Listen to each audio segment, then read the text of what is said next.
Hello everyone and welcome back to my channel. मैं हूँ ईशा राजपूत और आप सबका स्वागत है मेरे इस ब्यूटीफुल यूट्यूब चैनल पे, जहाँ पे हम बात करते हैं regarding law of assumption, manifestation and self development, ताकि आप क्रिएट कर सको अपनी desired life by thinking consciously.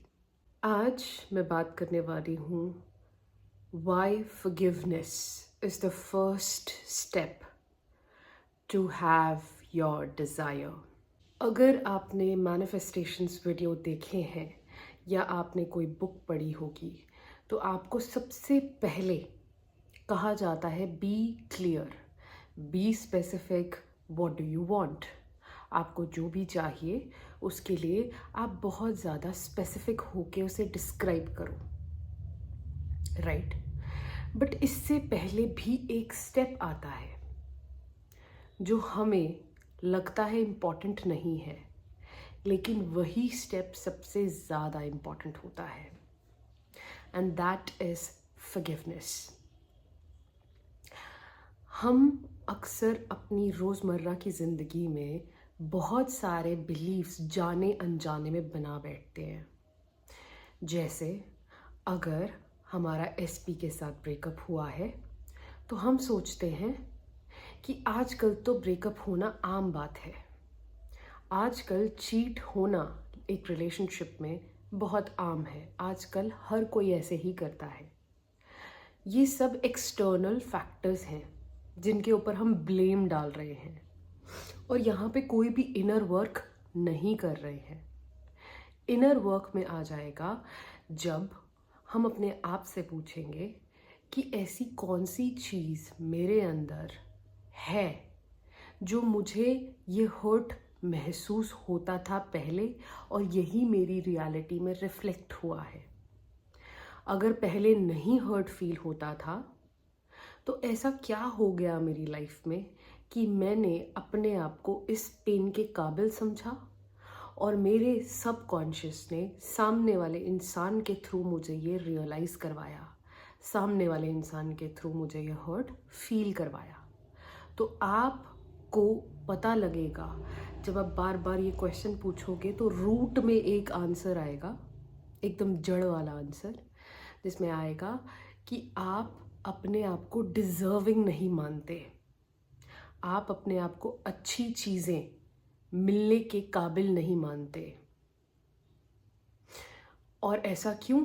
क्योंकि बचपन से हमें सिखाया गया है कि हम यहाँ तक ही जा सकते हैं, इससे ऊपर हमारी औकात नहीं है। We don't deserve this, we don't deserve that, we cannot afford this, we cannot afford that, we cannot have them, we cannot have him। ये सब हमें सिखाया जाता है, और वहाँ पे जब आप इस थॉट को प्रोसेस करोगे तब आपको पेन होगा कि मैं क्यों नहीं महसूस कर पा रहा अपने आप को कि मैं अबंडेंट हूँ in every aspect, love, money, peace, blissfulness, in every aspect, relationships क्यों नहीं फील कर पा रहे।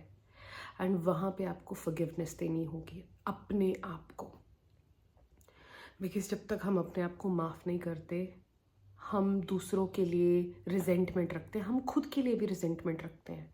हम बहुत बार कहते हैं ना कि हाँ यार, अब तो लाइफ ही ऐसी हो गई है, लाइफ ही दुखी है, ऐसी है वैसी है। वो रिजेंटमेंट को अपने आप को माफ़ करना है कि इतना टाइम अगर मैंने इस चीज़ को होल्ड करके रखा तो मैं अपने आप को माफ़ करता हूँ। मैंने माफ़ किया अपने आप को, और ये एक बार में नहीं जाएगा, हर बार आएगा। ज़्यादा से ज़्यादा अगर आप 3 दिन तक कंसिस्टेंटली अपनी जड़, रूट पे काम करते हो कि आपको ऐसा क्यों लगता है कि आप विश्वास नहीं कर पा रहे कि ये डिज़ायर आपकी हो सकती है, अगर आप इस जड़ पे 3 दिन के लिए काम करते हो और 3-4 डेज़ आप अपने आप को बार बार सेल्फ टॉक करके बताते हो कि नहीं, ये सिर्फ एक मेरा लिमिटिंग बिलीफ है, I deserve to have this and I forgive myself for this, you will start to realize how powerful is this। and जब हम forgiveness practice करते हैं, हम desired state में रहना शुरू कर लेते हैं, क्योंकि हम में कोई anxiety होती ही नहीं है उस टाइम पे। हमें डर किसी चीज़ का होता ही नहीं है, बिकॉज़ हम अपने आप के साथ खुश होते हैं एंड वही हमें करना है। अगर आप मनी रिलेटेड, सपोज आप एक स्पेसिफिक अमाउंट ऑफ मनी कमाना चाहते हो एंड आप डिज़ायर्ड स्टेट में नहीं जा पा रहे हैं, और आप दूसरों को देखते हो कि वो इतनी आसानी से इतने बड़े बड़े अमाउंट्स ऑफ मनी कैसे कमा रहे हैं, एंड मेरे लिए ये पॉसिबल क्यों नहीं है, एंड आप पूछोगे अपने आप से कि ऐसी क्या चीज़ है जो मुझे रोक रही है कि मैं भी वो डिज़ायर्ड अमाउंट ऑफ मनी कमाने की फीलिंग को फील कर पाऊँ। तो आप बार बार जब ये क्वेश्चन पूछोगे, आपको फिर से एक जड़ में आंसर आएगा कि हमें बचपन से हमारे पेरेंट्स ने भी जाने अनजाने में ट्रेन किया होता है कि हमारी इतनी हैसियत है। उनको भी किसी ने सिखाया था, उनकी कोई गलती नहीं है। उनको किसी ने सिखाया ही नहीं कि अबंडेंस नाम की भी कोई चीज़ होती है। एंड फिर आपको लगेगा कि यार अगर अबंडेंस नाम की कोई चीज़ होती है एंड ये मेरे लिमिटिंग बिलीव्स है, तो आपको थोड़ा डर भी लगेगा, क्योंकि ये कॉन्सेप्ट आपके लिए नया है और इतने सालों से आप एक पुराना कॉन्सेप्ट फॉलो करते आए हो कि मेरी इतनी हैसियत है और मैं इतना ही पैसा कमाना चाहूँ तो मुझे हो सकता है, इससे ज़्यादा मैं चाहूँ तो नहीं होगा। अब वो जो उससे ज़्यादा है ना, यहाँ तक हम जा सकते थे पहले हमारे लिमिटिंग कॉन्सेप्ट की वजह से। अब हमें कोई बता रहा है कि हम यहाँ भी जा सकते हैं। ये जो बीच वाला गैप है ना, this is unknown, this is unknown. And humans का एक नेचर होता है कि जिस चीज़ को वो जानते नहीं हैं उससे वो डरते हैं। And you will start having this feeling of frustration, of resentment, कि ऐसा मेरे साथ क्यों, मैं क्यों नहीं डिज़र्व करता। उस टाइम पे सिर्फ आप बोलोगे इतना कि ये सिर्फ मेरा लिमिटिंग बिलीफ है जो बचपन से मेरे दिमाग में इनग्रेन्ड है, मेरा जाने अनजाने में बिलीफ बन चुका है। I deserve to earn this amount of money in my life, क्योंकि मैं इतना सोच सकता हूँ और इतना ही रीज़न काफ़ी है। And start forgiving yourself, forgiveness, कि अच्छा ठीक है, मैं इस बार नहीं फील कर पाया, नेक्स्ट टाइम फिर से कोशिश करेंगे। इस टाइम नहीं हो पाया, अगली बार फिर से कोशिश करेंगे। We will push ourselves until we become better at the practice that we are practicing. This is how you move forward. This is how you persist.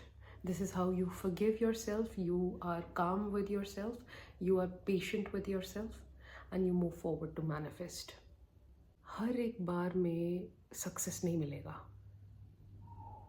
बहुत बार फेलियर्स मिलेंगे। आज अटेम्प्ट कर रहे हो कुछ मैनिफेस्ट करने के लिए, डिज़ायर्ड स्टेट में जाने की कोशिश कर रहे हो, एक बार में नहीं होगा, दूसरी बार में नहीं होगा, तीसरी बार में थोड़ा थोड़ा हो जाए। ऐसे ही आप इस प्रैक्टिस पे बेटर बन सकते हो। और फॉरगिवनेस बहुत इम्पॉर्टेंट है। I have learn this on my way that if you forgive yourself, even if you told yourself कि ये चीज़ मुझे नहीं करनी थी और आपने कर दी, you should be strong enough to forgive yourself, because बाकियों को तो माफ़ करना फिर भी बहुत आसान होता है, बट खुद को माफ़ करना कि ठीक है जो हो गया सो हो गया, let's move forward, that is the symbol of strength. That is how you treat yourself, that is how you think about yourself. And जो इंसान फॉरगिव कर ले ढंग से, he she can manifest anything, anything. And ऐसे लोग बहुत जल्दी भी मैनिफेस्ट करते हैं, because when you forgive, you release a lot of emotions, you release resentment, you release all the negativity, you release the resentment with the world, and बहुत जल्दी they manifest. So if you will ask me, Isha, specific goal बनाने से पहले हमें क्या करना चाहिए, उस गोल से रिलेटेड जो भी आपके नेगेटिव बिलीव्स हैं उनका काउंटर बिलीफ बनाओ और वही अपनी एफर्मेशन या स्क्रिप्टिंग में इन्वॉल्व करो, क्योंकि वही आपके ट्रिगर पॉइंट्स हैं। जितनी जल्दी उन्हें शिफ्ट करोगे उतनी जल्दी आप मैनिफेस्ट कर पाओगे। That's all for today. I hope इस वीडियो से किसी को हेल्प मिली हो, किसी के लिए मैनिफेस्टेशन एंड सेल्फ डेवलपमेंट की जर्नी आसान हुई हो। That's all for today. keep on watching my videos and I will see you in the next episode. Bye.